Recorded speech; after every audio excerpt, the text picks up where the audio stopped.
on, and if you missed our class meeting today, that you were still able to hear what we talked about. So I'm going to walk through formatting for your paper before you turn it in to me tomorrow. I'm going to talk to you a little bit about what the rest of the week is going to look like. So if you're looking at this screen, you should see where the page number and last name are. So when you're formatting your actual paper, I want to make sure that you have this correct so you get full points. So in case you forgot, I want you to make sure that you go over to where it says insert.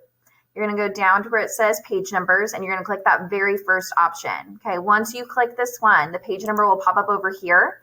You will have to click and space in front of it to put your last name. So make sure that you also highlight it and go in and make sure that your fonts and size are the same as the rest of your paper.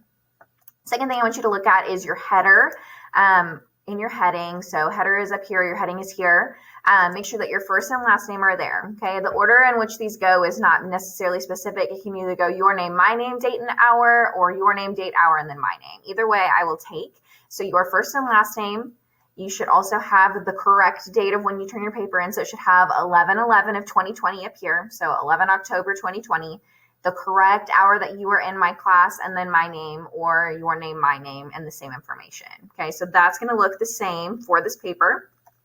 Next thing you want to do is make sure that you come up with a title of your own. So it can be creative. I don't want it to say the Crucible paper or Crucible character analysis. It needs to be original to whatever you've wrote about. So this is an example paper. It's not awesome. I just wanted to show you the formatting of it from last school year. So she came up with the title G.I. Joe John. It doesn't really have anything to do with her paper, but it's funny. And she's talking about John Proctor. Okay.